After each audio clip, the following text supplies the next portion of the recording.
Okay, good afternoon to all of you. I think in the previous session we discussed about the third unit, and in that we discussed about the harmony in a family. Is it right? So we know that when we want that the harmony in a family, so definitely, so this relationship it comes. And what we discussed in the previous session, when we say about that the relationship is a feeling. Is it right? When I say that the relationship is a feeling, so definitely it is related to I. The body doesn't comes there. So when we want the healthy relationship with the other human being, with a family member, is right.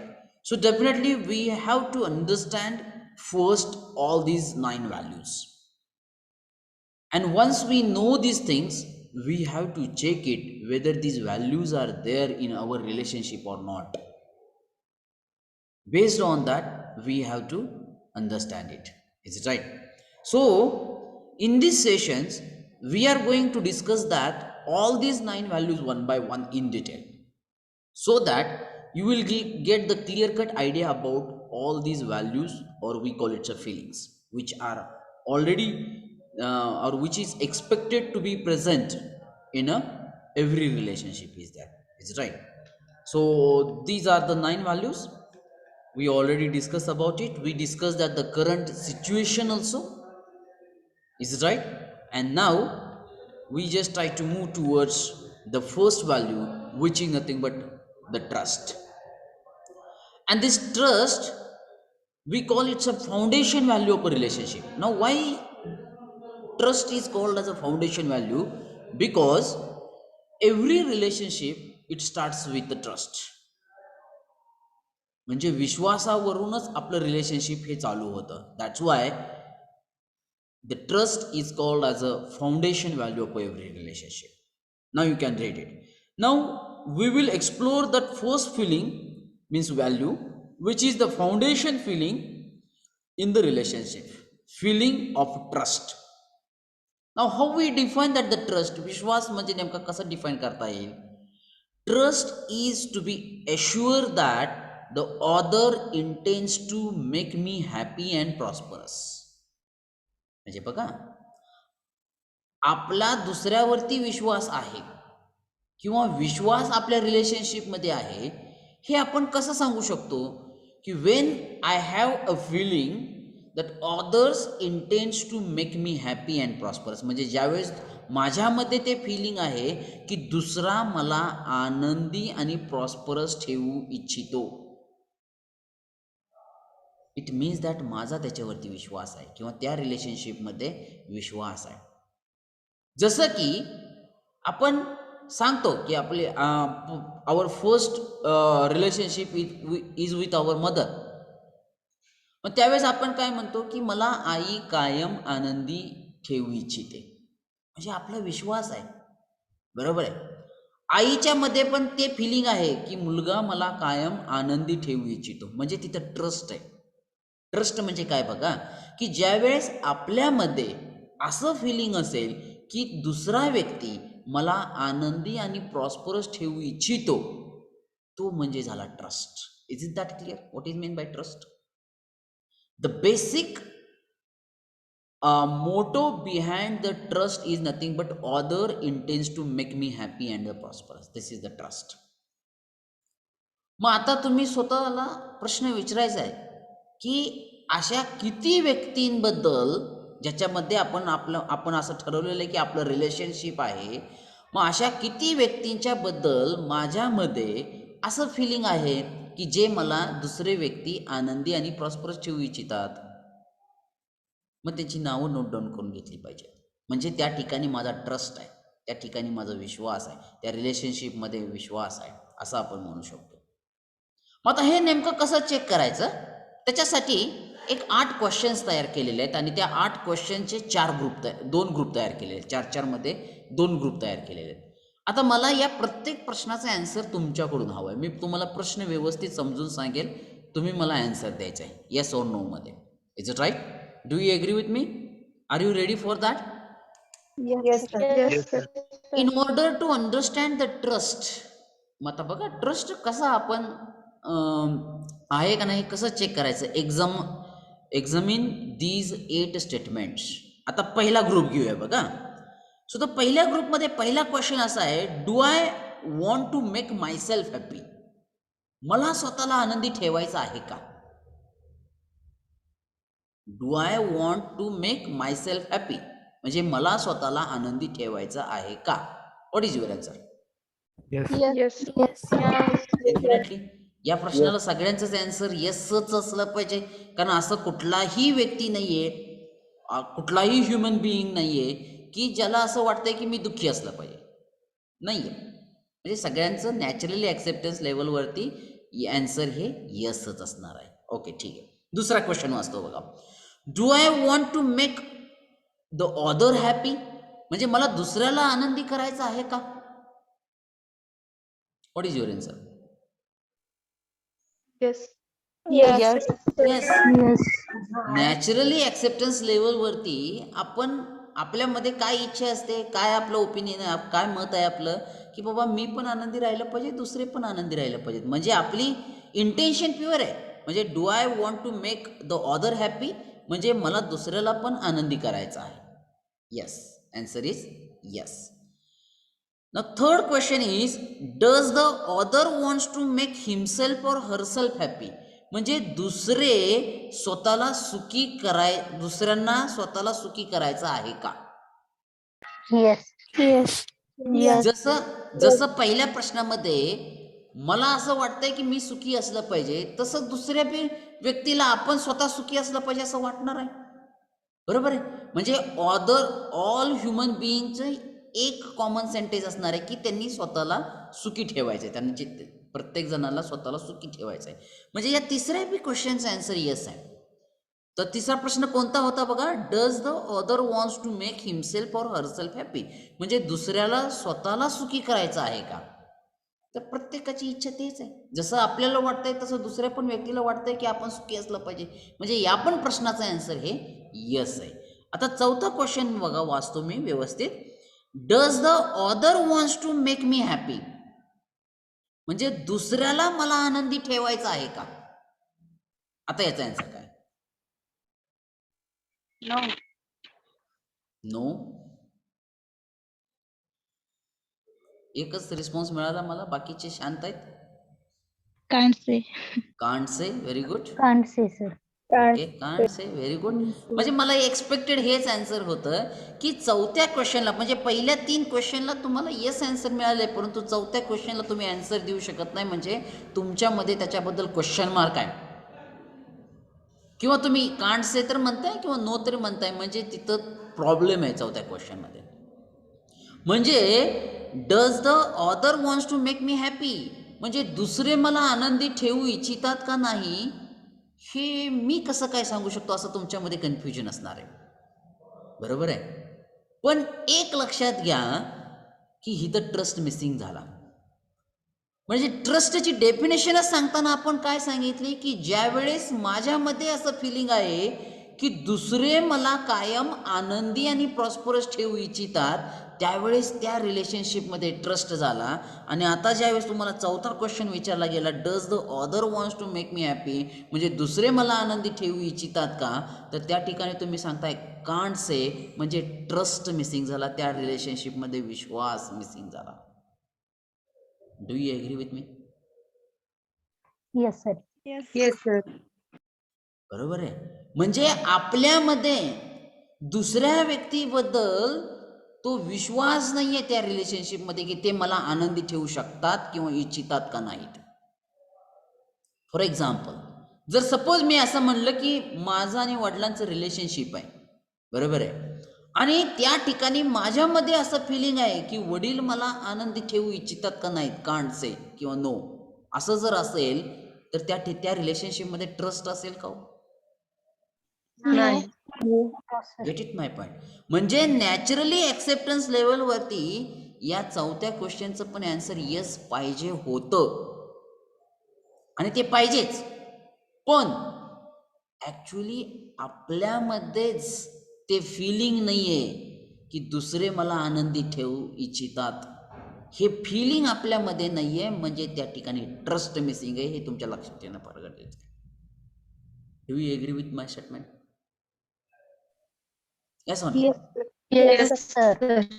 आपल्यामध्ये जर कायम दुसऱ्याबद्दल doubt असेल, माहित नाही बाबा हे काय म्हणजे ठेवू इच्छिते का नाही, का आता मला त्रास देऊ इच्छिते, दुःख देऊ इच्छिते, हे जर डाऊट असेल तर डेफिनेटली हा फिलिंग नसणार. परंतु ट्रस्टच कशाला म्हणलंय? म्हणतानाच ट्रस्ट याला म्हणलंय की ज्यावेळेस आपल्यामध्ये ते फिलिंग असेल की दुसरा व्यक्ती मला आनंदी आणि प्रॉस्परस ठेवू शकतो किंवा इच्छितो, त्यालाच ट्रस्ट म्हणलंय. आणि तोच पार्ट आपल्या इथं मिसिंग आहे. म्हणून तर चौथ्या क्वेश्चनला तुमचं सगळ्यांचं आन्सर कांट से किंवा नो आलेलं आहे. आता याच्यामध्ये सुद्धा भरपूर कन्फ्युजन असू शकतं बघा, कारण मी हे जे बोलतोय हे नॅचरल ॲक्सेप्टन्स लेवलवरती बोलतोय. याच्यामध्ये तुमच्या भरपूर कन्फ्युजन असू शकतं की सर बाबा आपण दुसऱ्याबद्दल कसं काय सांगू शकतो. हां, माझा त्याच्यावरती विश्वास आहे, परंतु तो मला आनंदी ठेवू इच्छितो का नाही, तो मला प्रॉस्परस ठेवू इच्छितो का नाही, हे मी कसं काय सांगू शकतो, असं कन्फ्युजन असू शकतं. लक्षात येते? कारण हे रिलेशनशिपमधले जे काही व्हॅल्यूज आहेत याच्यामध्ये भरपूर कन्फ्युजन आहे आपल्यामध्ये, कारण आपल्याला त्याचा व्यवस्थित अभ्यास आत्तापर्यंत आपण कधी केलेला नाही आहे. त्याच्यामुळं कन्फ्युजन हे असणारच आहे, हे मी ॲक्सेप्ट करतो. आता काही विद्यार्थ्यांच्या मनामध्ये असं कन्फ्युजन असू शकतं की सर असं कसं काय म्हणू शकतात किंवा दुसरे मला आनंदी ठेवू प्रत्येक वेळेस असं कसं काय पॉसिबल आहे. परंतु नॅचरल ॲक्सेप्टन्स लेवलवरती जसं आपण इथं म्हणतोय की मला स्वतःला पण आनंदी ठेवायचं आहे आणि मला दुसऱ्याला पण आनंदी ठेवायचे, दुसऱ्या प्रश्नाचं पण आन्सर तुमचं येसच आलं ना. आता जसं माझ्याबद्दल मी म्हणतोय की मी स्वतःला पण आनंदी ठेवू इच्छितो आणि दुसऱ्याला पण आनंदी ठेवू इच्छितो, तसाच दुसरा पण स्वतःच्या बाबतीत तोच म्हणणार आहे की तो स्वतःला पण आनंदी ठेवू इच्छितो आणि दुसऱ्याला पण आनंदी ठेवू इच्छितो. लक्षात येत आहे? मग या चौथ्या क्वेश्चनला कसा काय क्वेश्चन मार्क आला, हा स्वतःला विचारायचा प्रश्न आहे की does the other wants to make me happy, म्हणजे दुसरे मला आनंदी ठेवू इच्छितात का नाही, हे ॲक्च्युली स्वतः एक्झाम करतोय आपण, स्वतः इन्व्हेस्टिगेट करतोय या प्रश्नातून.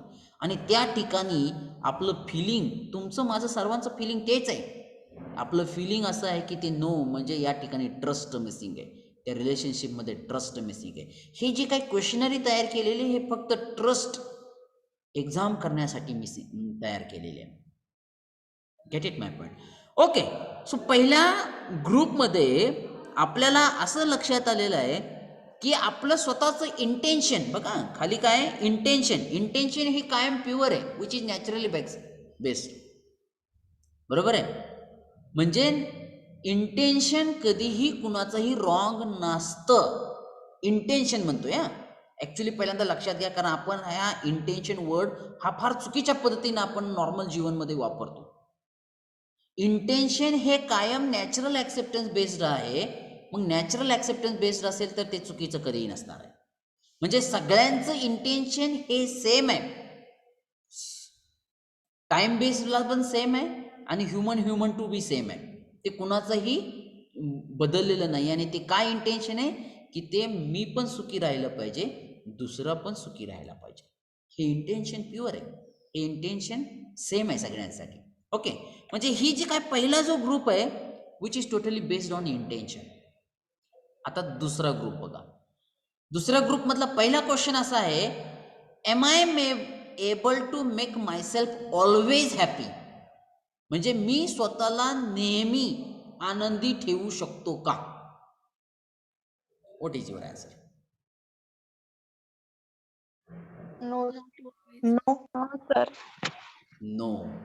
बघा, म्हणजे मी स्वतःला नेहमी आनंदी ठेवू शकतो का, तर याचा आन्सर नो आहे. म्हणजे पहिल्यांदा आपण आपल्याच थॉटवरती विचार करणं गरजेचं आहे. का तर आपलं स्वतःचं इंटेन्शन काय आहे की मी आनंदी राहायला पाहिजे. मग आपण स्वतःला आनंदी ठेवतो का, याच्यावरती आपल्यावरती डाऊट आहे. Do you agree with me? Yes, sir. बरोबर आहे. म्हणजे चुकतंय कोण? आपण आणि आपला थॉट. बरोबर आहे. ॲक्च्युली या पण प्रश्नाचा आन्सर येस का नको बरं? जर आपण जर स्वतःचं सगळं कंट्रोल करत असेल, म्हणजे मी स्वतःवरती जर माझं स्वतःवरती कंट्रोल जर असेल, तर मी स्वतःला कायम, जर माझी इच्छाच ती आहे की मी आनंदी राहिलं पाहिजे, तर मग मी स्वतःला कायम आनंदी का ठेवू शकत नाही? मग याच्यामध्ये पण तुमच्यामध्ये कन्फ्युजन असू शकतं की सर प्रत्येक सिच्युएशनला आपण स्वतःला आनंदी कसं काय ठेवू शकतो? डेफिनेटली ते कन्फ्युजन बरोबर आहे, पण जर तुम्ही नॅचरल ॲक्सेप्टन्स बेस जर बघितला तर डेफिनेटली तुम्ही ते करू शकता. पण आजचा प्रॉब्लेम हा आहे की आपणलाच आपल्यावरती डाऊट असल्यामुळं आपण स्वतःला आनंदी ठेवू शकत नाही. छोट्या छोट्या गोष्टी आहेत ज्याच्यामध्ये आपण दुःखी होतो, फक्त आपला थॉट आपल्याला दुःखी बनवतो, तर तो थॉट बदलण्याची गरज आहे. Is it that clear? So am I able to make myself always happy? तर याचा आन्सर नो येत आहे तुमच्याकडून, म्हणजे किंबहुना आपल्याकडून म्हणू आपण. ठीक आहे, दुसरा प्रश्न बघा. Am I able to make the others always happy? मी दुसऱ्याला नेहमी आनंदी ठेवू शकतो का? नो. नाही. नो. बरोबर आहे. मग जर मी दुसऱ्याला आनंदी ठेवू शकत नाहीये नेहमी, म्हणजे काय? याचा जर खोलवरती जाऊन जर विचार केला, एक्झाम्पल घ्या, आपल्या आईचं एक्झाम्पल घ्या, आपल्या वडिलांचं एक्झाम्पल घ्या.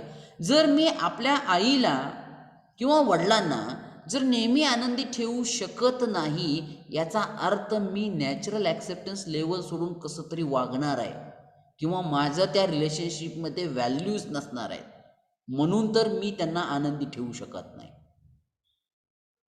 बरोबर आहे? म्हणजे मी जसं वागायला पाहिजे, मी काय करायला पाहिजे हे मी करत नाही, म्हणून मी त्यांना आनंदी ठेवू शकत नाही. That is my problem.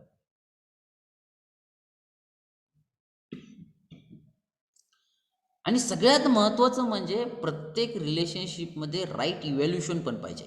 आता ज्यावेळेस रिलेशनशिप आलं त्यावेळेस एक्सपेक्टेशन हे बाय डिफॉल्ट आले. मग ते आई आणि मुलाचं नातं घ्या, रिलेशनशिप घ्या, त्याच्यामध्ये एक्सपेक्टेशन आले. आईचं मुलाकडून एक्सपेक्टेशन आहे, मुलाचं आईकडून एक्सपेक्टेशन आहे. परंतु एक्सपेक्टेशन जरी त्या रिलेशनशिपमध्ये असेल तरी देखील ते कितपर्यंत एक्सपेक्टेशन असावेत त्याच्यासाठी पण काही रिस्ट्रिक्शन्स असणं गरजेचं आहे. म्हणजेच त्याचं पण राईट इव्हॅल्युएशन करणं फार गरजेचं आहे. जर त्याचं राईट इव्हॅल्युएशन जर करता आलं तर ते एक्सपेक्टेशन फुलफिल करावे लागतील. जर ते सपोज नाही झालं तर त्या ठिकाणी तो व्यक्ती आनंदी राहू शकत नाही. That is the main thing.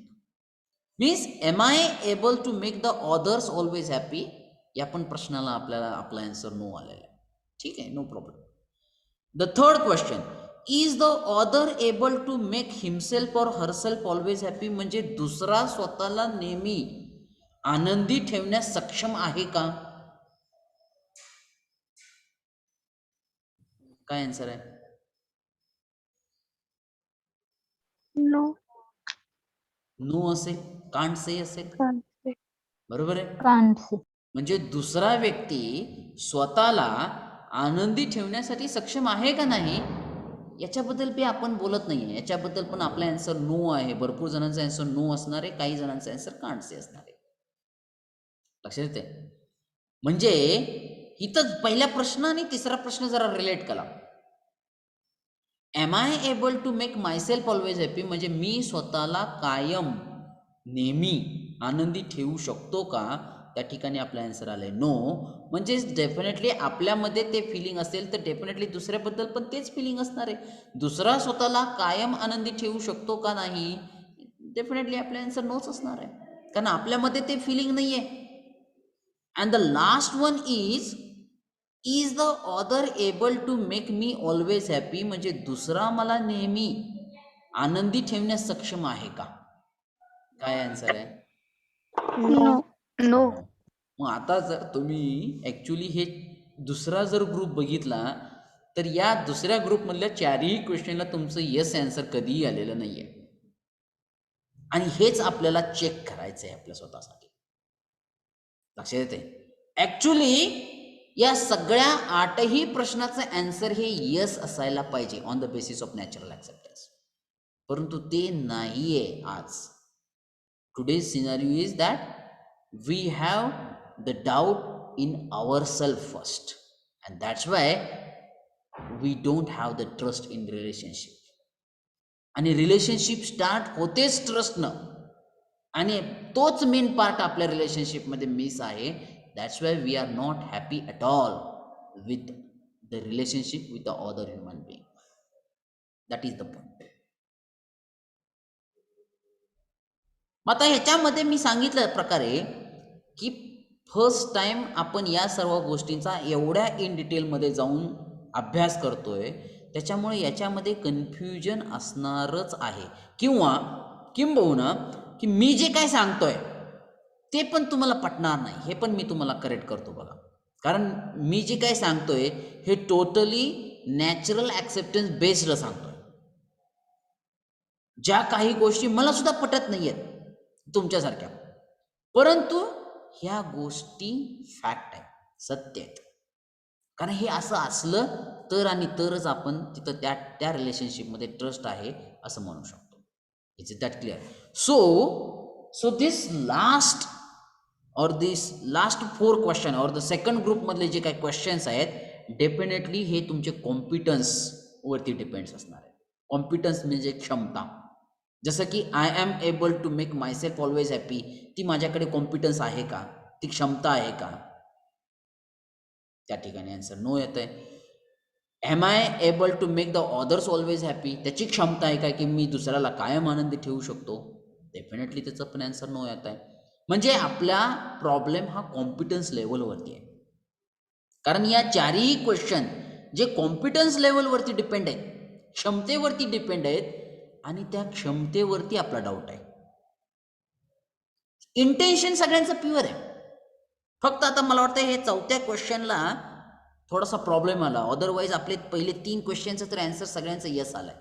म्हणजे इंटेन्शन, जसं मी सांगितलं की intention is always pure which is based on naturally accept. Is it right? म्हणजे इंटेन्शन हे ह्युमन बिईंगसाठी सेम आहे, ते चेंज होणारं नाही आहे. टाईम बेस चेंज होत नाही, ह्युमन टू ह्युमन चेंज होत नाही, प्लेस टू प्लेस चेंज होत नाही, ते कायम सेम आहे. आणि ते काय आहे की आपण स्वतःला पण आनंदी ठेवू इच्छितो आणि आपण दुसऱ्याला पण आनंदी ठेवू इच्छितात. तसेच दुसरे पण स्वतःला पण आनंदी ठेवू इच्छितात आणि दुसऱ्याला पण आनंदी ठेवू इच्छितात. हे इंटेन्शन आहे, हे प्युअर आहे. पण आपली कॉम्पिटन्सी लेवल मात्र तिथं थोडंसं कुठंतरी कमी पडतोय आपण. दॅट्स वाय आपण त्या कॉम्पिटन्सी लेवलवरती आपण स्वतःला पण आनंदी ठेवू, नेहमी आनंदी ठेवू शकत नाही आणि दुसऱ्याला पण आनंदी ठेवू शकत नाही. Do you agree with me? Yes on? Yes, sir. Okay. तर आज तुमच्यासाठी ही छोटी टास्क असेल की तुम्ही काय करायचं की वाटलं तर याचा एक स्क्रीनशॉट काढून घ्या. याचा स्क्रीनशॉट काढून घ्या आणि हे जे काय 8 क्वेश्चन्स आहेत जे तुमच्यासमोर ठेवलेले आहेत 2 कॉलममध्ये, याच्यावरती अजून एकदा घरी गेल्यानंतर विचार करा. लक्षात आहे, घरी असतानाच विचार करा की की बाबा हे 8 क्वेश्चन म्हणजे आपलं स्वतःचं ट्रस्ट हे कितपत आहे, किती आहे, हे 8 क्वेश्चन्स तुम्हाला समजून सांगणार आहेत. आणि या 8 क्वेश्चनचा व्यवस्थित विचार करून स्वतःचा ट्रस्ट रिलेशनशिपमध्ये आहे का नाही हे तुम्ही चेक करू शकता, हे मी सांगू शकतो. Is it that clear? Have you taken the screenshot of it? Yes, sir. Yes, sir. Okay, let's we move forward. आता हे मी ऑलरेडी डिस्कस केलेलं आहे. क्वेश्चन 1 to 4 काय आहेत आणि 1B to 4B काय आहेत. So distinguish between that intention and competence. Intention आणि कॉम्पिटन्स, बघा हे 2 वेगवेगळ्या गोष्टी आहेत. So try to distinguish between that. Intention already मी सांगितलं, एक मेन डिफरन्स तुम्हाला सांगितलं की that intention is always pure which is based on natural acceptance, and the competence ज्याला आपण क्षमता म्हणतो, ज्याच्यावरती आपला डाऊट आहे किंवा ते कुठंतरी कमी पडतं असं म्हणूया आपण त्या ठिकाणी. ठीक आहे.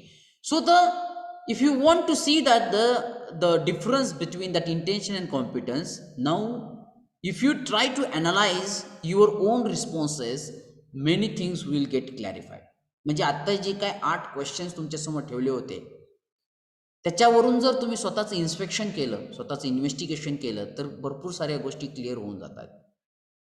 You will find that while evaluating your self, म्हणजे ज्यावेळेस आपण स्वतःला इव्हॅल्युएट करणार आहात, you evaluate on the basis of your intention, natural acceptance. म्हणजे ज्यावेळेस आपण स्वतःला इव्हॅल्युएट करतो त्यावेळेस आपण इंटेन्शन बेस्ड इव्हॅल्युएट करतो.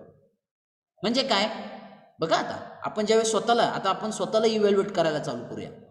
म्हणजे माझी इच्छा काय आहे, इंटेन्शन बघा, माझं इंटेन्शन काय आहे की मी कायम आनंदी राहायला पाहिजे. माझं इंटेन्शन काय आहे, माझं म्हणतो मी, बघा प्रत्येक वेळेस तुम्ही स्वतःला म्हणत चला, माझं इंटेन्शन काय आहे की मी स्वतः कायम आनंदी राहायला पाहिजे, त्याच्यानंतर मी दुसऱ्याला पण आनंदी ठेवलं पाहिजे. Get it my point. हे मी ज्यावेळेस स्वतःला इव्हॅल्युएट करतोय त्यावेळेस ते इंटेन्शन बेस्ड करतोय. पण ज्यावेळेस मी दुसऱ्याला इव्हॅल्युएट करतोय, दुसऱ्या पर्सनला, की त्याची इच्छा काय आहे, आपला आन्सर आहे नो. मला कसं काय माहीत असू शकतं, बरोबर आहे. परंतु नॅचरल ॲक्सेप्टन्स इंटेन्शन बेस्ड केलं तर त्याची पण इच्छा तीच आहे ना, की वो स्वतःला आनंदी ठेवणे आणि दुसऱ्याला पण आनंद ठेवणे. पण नाही, ज्यावेळेस आपण दुसऱ्याचं इव्हॅल्युएशन करतो त्यावेळेस त्याचा कॉम्पिटन्सवरती आपण इव्हॅल्युएट करतो.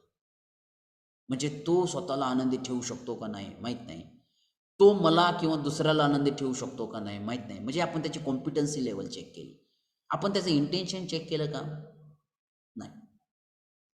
प्रॉब्लेम लक्षात येतोय तुमच्या काय ते मी काय बोलतोय ते, yes or no? Yes, sir. बघा मी अजून एकदा रिपीट करतो. आपला मेन प्रॉब्लेम काय असतो बघा, की आपण ज्यावेळेस इव्हॅल्युएशन करतो, म्हणजे आपण स्वतःला ज्यावेळेस चेक करतो त्यावेळेस आपण स्वतःला इंटेन्शन बेस्ड चेक करतो. म्हणजे काय की माझं इंटेन्शन काय की मी पण सुखी राहिलं पाहिजे, दुसरा पण सुखी राहिला पाहिजे, म्हणजे इंटेन्शन बेस्ड घेतलं. परंतु ज्यावेळेस मी दुसऱ्याचं इव्हॅल्युएशन करतो त्यावेळेस मी काय म्हणतो की तो स्वतः सुखी राहतो का नाही, त्याच्यामध्ये क्षमता आहे का नाही माहीत नाही मला, बरोबर आहे. तो मला सुखी ठेवू इच्छितो का नाही ते पण मला माहीत नाही. म्हणजे त्याच्या कॉन्फिडन्सवरती आपण डाऊट घेतोय, लक्षात आहे, त्याची कॉन्फिडन्स लेवल चेक करतोय. म्हणजे माझं इव्हॅल्युएट करत असताना मी इंटेन्शन लक्षात घेतोय आणि दुसऱ्याचं इव्हॅल्युएशन करत असताना मी त्याची कॉन्फिडन्सी लक्षात घेतोय. That is the basic problem. परंतु फॅक्ट काय आहे की ज्यावेळेस आपण स्वतःचं इव्हॅल्युएशन करतो, जसं आपण इंटेन्शन बेस्ड इव्हॅल्युएशन करतो तसं आपण दुसऱ्याचं पण इव्हॅल्युएशन हे इंटेन्शन बेस्डच केलं पाहिजे. Is it that clear? So this is the point. You think that you are a good person, म्हणजे आपण ज्यावेळेस आपलं स्वतःचं इव्हॅल्युएशन करतो त्यावेळेस आपण स्वतःला काय म्हणतो की बाबा मी चांगला माणूस आहे आणि माझी इंटेन्शन पण चांगली आहे, पण मला दुसऱ्याचं माहीत नाही किंवा दुसऱ्यावरती प्रॉब्लेम आहे किंवा दुसऱ्यावरती डाऊट आहे. म्हणजे त्याची कॉम्पिटन्सवरती आपण डाऊट घेत असतो. Is it right? So on the other hand when you evaluate the others, म्हणजे ज्यावेळेस आपण दुसऱ्याचं इव्हॅल्युएशन करतो, you evaluate himself or you evaluate him on the basis of his competence, म्हणजे त्याच्या कॉम्पिटन्स, त्याच्या क्षमतेवरती आपण त्याचं इव्हॅल्युएशन करतो. You find that he is not able to make you happy all time, म्हणजे ज्यावेळेस तुम्ही म्हणता की तो मला कायम आनंदी ठेवू शकतो का नाही, तर नो, म्हणजे त्याची कॉम्पिटन्सी नो म्हणतो आपण. मेनी टाइम्स और most of the times he end up making you unhappy, म्हणजे आपल्यामध्ये तो विश्वास आहे किंवा आपलं ते मत आहे की दुसरा व्यक्ती हा मला कायम आनंदी न ठेवता तो दुःखी ठेवायचा प्रयत्न करतो आणि याच्यामुळंच आपलं रिलेशनशिप हे स्पॉइल होत आहे. That is the point. हे इंटेन्शन आणि कॉम्पिटन्स हे जर तुम्हाला चांगलं क्लिअर झालं तर भरपूर प्रॉब्लेम हे सॉल्व्ह होणार आहेत. बघा मी अजूनही सांगतो, इंटेन्शन हे कायम प्युअर आहे, म्हणजे कुठल्याही व्यक्तीचं इंटेन्शन कुणाला दुःखी ठेवणं हे नसतं. इंटेन्शन नाही त्याला म्हणायचं, त्याला कॉम्पिटन्स म्हणायची. म्हणजे काय की दुसरा व्यक्ती मला आनंदी ठेवू शकत नाही ही त्याची कॉम्पिटन्सी झाली, त्याचं इंटेन्शन नाही आहे. पण भरपूर मोस्ट ऑफ द टाइम्स आपण काय करतो, या इंटेन्शन या शब्दाचा आपल्या सोयीनुसार आपण अर्थ लावून घेतो. म्हणजे आपण काय म्हणतो की दुसऱ्याचं इंटेन्शन मला आनंदी ठेवायचं नाहीये, परंतु ते इंटेन्शन नाही झालं, ते त्याची काय झाली कॉम्पिटन्सी, म्हणजे त्याची क्षमता नाहीये. आपण काय समजायचंय की दुसरा व्यक्ती मला आनंदी ठेवू शकत नाही, म्हणजे त्याची क्षमता नाहीये, परंतु त्याचं इंटेन्शन प्युअर आहे की आपण पण स्वतः सुखी राहिलं पाहिजे आणि दुसरं पण सुखी राहिलं पाहिजे, हे त्याचं इंटेन्शन प्युअर आहे. लक्षात येत आहे? तर ह्या दोन गोष्टी इंटेन्शन आणि कॉम्पिटन्स हे फार महत्त्वाचे आहेत बघा, हे तुमच्या लक्षात आलं पाहिजे. आणि आपला म्हणजे आज जे आपण जे जीवन जगतोय याच्यामध्ये या दोन गोष्टीमध्ये कन्फ्युजनच आहे. आपण इंटेन्शन कशाला म्हणायचं आणि कॉम्पिटन्स कशाला म्हणायचं याचा खोलवरती जाऊन विचारच करत नाही. तो बेसिक प्रॉब्लेम आहे. कारण नॉर्मल बघा, तुम्ही सुद्धा यूज करत असाल की दुसऱ्या व्यक्तीचं इंटेन्शन हे चुकीचं आहे हे तुम्ही म्हणत असाल बघा normally. Is it right or wrong? आपण म्हणतो की बाबा माझ्या मित्राचं इंटेन्शन मी सुखी राहावं असं नाही, असं भरपूर वेळेस आपण यूज बी करत असाल maybe. Yes or no? Yes, sir. Yes, sir.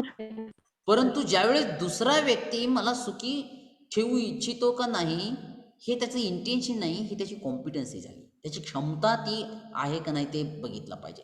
Actually intention म्हणजे काय, एकच गोष्ट लक्षात ठेवा बघा, कारण याच्यामध्ये खूप सारं कन्फ्युजन होऊ द्यायचं नाही की इंटेन्शन म्हणजे pure which is based on natural acceptance. आणि ते प्युअर काय आहे, मी पण आनंदी राहिलं पाहिजे आणि दुसरे पण आनंदी राहिलं पाहिजे, हे प्रत्येकाचं इंटेन्शन आहे. तुमचं माझं सर्व ह्युमन बिईंगचं इंटेन्शन आहे आणि ते चेंज होणारं नाही आहे. चेंज काय होत आहे, कॉम्पिटन्स चेंज होत आहे.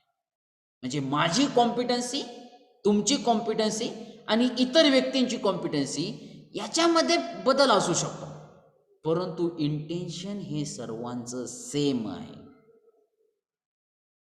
Get it my point?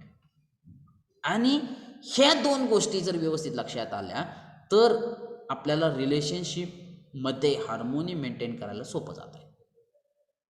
For example, आता भरपूर साऱ्या टी व्ही सिरियल्स बेबी जास्ती करून मुलींमध्ये बघितल्या जात असाव्यात असं मला वाटतंय. मला माहीत नाही ते बघितल्या जातात का नाही, परंतु माझ्या घरामध्ये सुद्धा मी बघतो की सिरियलमध्ये फार इंटरेस्ट राहतो त्यांना. तर त्याच्यामध्ये मोस्ट ऑफ द टाइम्स इंटेन्शनवरती डाऊट घेतला. म्हणजे काय की सपोज सासूकडून चुकून हातातून खाली बशी पडली आणि फुटली तर झालं, सुनेनं काय म्हणायचं की ह्यांचं इंटेन्शनच चांगलं नाही, ह्यांचं इंटेन्शनच चुकीचं आहे. इंटेन्शनवरती आता चुकून पडली, मुद्दाम पाडली हे चेक करायचं नाही, पण डायरेक्ट डाऊट कशावरती घेतला गेला, इंटेन्शनवरती. किंवा सुनेकडून चुकून बशी पडली आणि ती फुटली, किंवा एखादी चांगली गोष्ट पडली आणि फुटली, झालं त्यांच्या इंटेन्शनवरती डाऊट घेतला जातो. असं सिरीजमधून दिसतं बघा ते. परंतु ते नॅचरली ॲक्सेप्टन्स लेवलवरती चेक होतंय का नाही याचा विचार होत नाही. That is the point. आणि भरपूर वेळेस आपल्या रिलेशनशिपमध्ये हाच प्रकार घडतो की आपण एखाद्या व्यक्तीकडून चूक झाली की लगेचच आपण त्याच्या इंटेन्शनवरती डाऊट घेतो. बरोबर आहे? म्हणजे सपोज माझा मित्र आणि मी एखाद्या वेळेस मी काहीतरी अडचणीत सापडलो आणि मी माझ्या मित्राकडून एक्सपेक्टेशन ठेवलं की त्यानं मला त्या माझ्या अडचणीमधून बाहेर काढलं पाहिजे, परंतु त्यानं तसं केलं नाही, की याचा अर्थ मी लगेच समजून काय घेतो की त्याचं इंटेन्शन चुकीचं आहे, त्याने इंटेन्शनली मला मदत केली नाही. त्यावेळेस असा मी लगेचच माझं मत तयार करून घेतो. मी हे चेक करत नाहीये की त्यानं मला मदत का केली नाही, त्यावेळेस त्याची सिच्युएशन काय होती. बरोबर आहे? त्या किंवा मला मदत करण्याची त्याची क्षमता होती का नव्हती हे मी चेक करत नाही. मी लगेचच माझं मत काय तयार करतो, इंटेन्शनली त्यानं मला मदत केली नाही. That is the point. आणि ज्यावेळेस इंटेन्शनवरती प्रॉब्लेम येणार, इंटेन्शनवरती डाऊट येणार, डेफिनेटली त्या ठिकाणी रिलेशनशिप स्पॉइल होणार. पण त्याच ठिकाणी जर मी असा विचार केला की अरे बाबा माझा प्रॉब्लेम होता, मान्य आहे, त्यानं मला त्या माझ्या मित्राची पण इच्छा होती मला या प्रॉब्लेममधून बाहेर काढायची, परंतु त्याची कॉम्पिटन्सीच तेवढी नव्हती, म्हणजे त्याची क्षमताच तेवढी नव्हती की मला बाहेर काढायचं. असं जर असेल तर बघा लगेच विचारात किती फरक पडतो बघा. इंटेन्शनली त्यानं मला मदत केली नाही, हे एक एक केस झाली. आणि दुसरी केस काय झाली की त्याची कॉम्पिटन्सी तिथं कमी पडली, म्हणजे त्याची क्षमता तिथं कमी पडली. त्याचं इंटेन्शन प्युअर होतं मला त्या अडचणीतून बाहेर काढायचं, परंतु त्याची कॉम्पिटन्सी कमी पडली. मला सांगा कुठल्या केसमध्ये तुमचं रिलेशनशिप स्ट्रॉंग राहील?